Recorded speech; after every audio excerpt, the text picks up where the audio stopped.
श्री गणपति अथर्वशीर्षम्। ॐ गं गणपतये नमः। ॐ भद्रं कर्णेभिः शृणुयाम देवाः। भद्रं पश्येमाक्षभिर्यजत्राः। स्थिरैरङ्गैस्तुष्टुवांसस्तनूभिः व्यशेम देवहितं यदायुः। ॐ स्वस्ति न इन्द्रो वृद्धश्रवाः। स्वस्ति नः पूषा विश्ववेदाः। स्वस्ति नस्तार्क्ष्यो अरिष्टनेमिः। स्वस्ति नो बृहस्पतिर्दधातु। ॐ शान्तिः शान्तिः शान्तिः। हरि ॐ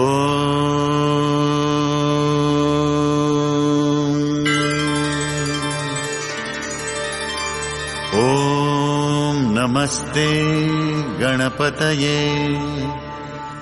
त्वमेव प्रत्यक्षं तत्त्वमसि। त्वमेव केवलं कर्तासि। त्वमेव केवलं धर्तासि। त्वमेव केवलं हर्तासि। त्वमेव सर्वं खल्विदं ब्रह्मासि। त्वं साक्षादात्मासि नित्यं। ऋतं वच्मि सत्यं वच्मि। अवत्वं माम् अववक्तारम् अवश्रोतारम् अवदातारम् अवधातारम् अवानुचानमवशिष्यम् अवपश्चात्तात् अवपुरस्तात् अवोत्तरात्तात् अवदक्षिणात्तात् अवचोर्ध्वात्तात् अवाधरात्तात् सर्वतो मां पाहि पाहि समन्तात्। त्वं वाङ्मयस्त्वं चिन्मयः। त्वमानन्दमयस्त्वं ब्रह्ममयः। त्वं सच्चिदानन्दाद्वितीयोऽसि। त्वं प्रत्यक्षं ब्रह्मासि। त्वं ज्ञानमयो विज्ञानमयोऽसि। सर्वं जगदिदं त्वत्तो जायते। सर्वं जगदिदं त्वत्तस्तिष्ठति। सर्वं जगदिदं त्वयि लयमेष्यति।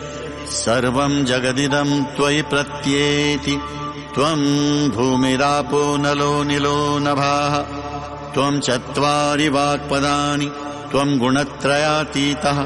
त्वं अवस्थात्रयातीतः। त्वं देहत्रयातीतः।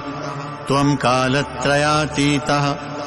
त्वं मूलाधारस्थितोऽसि नित्यं। त्वं शक्तित्रयात्मकाः। त्वां योगिनो ध्यायन्ति नित्यं।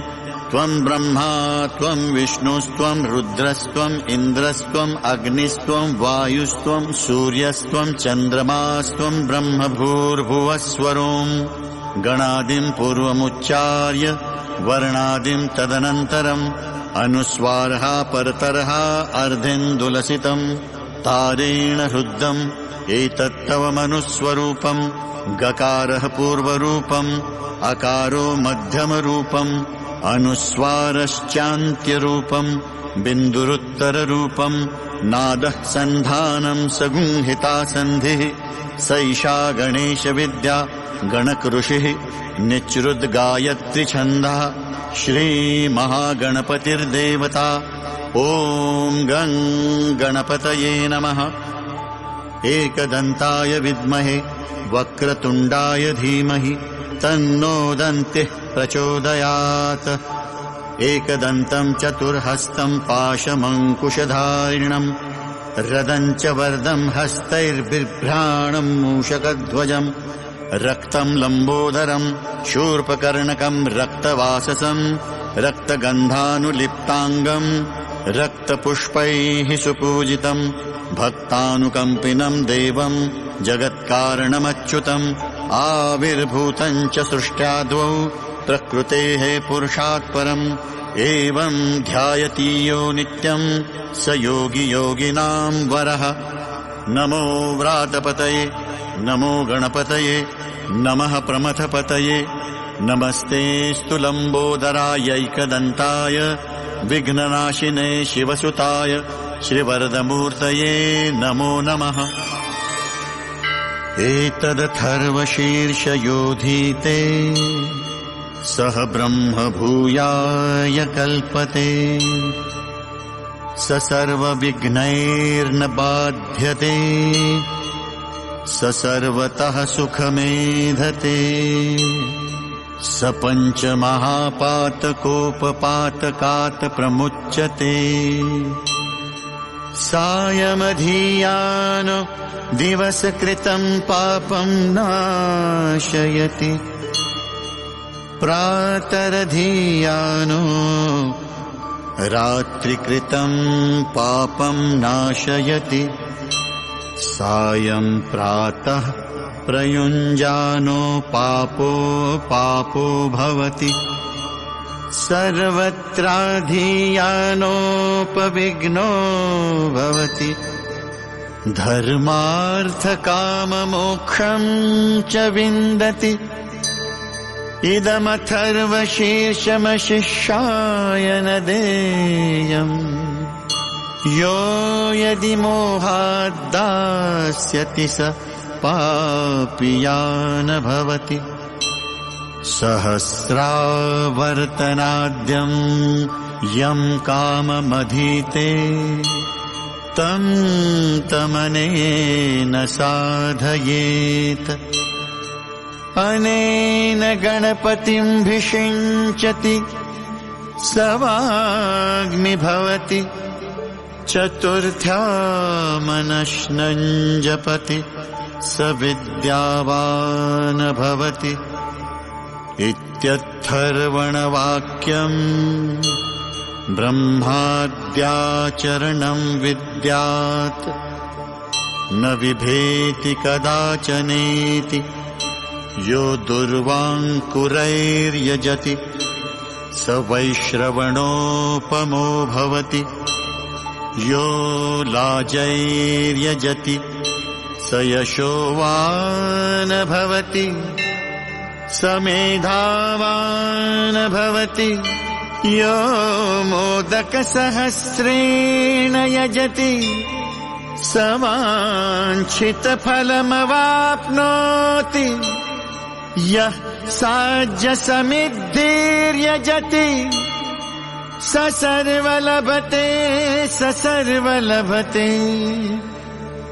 अष्टौ ब्राह्मणान् सम्यग्ग्राहयित्वा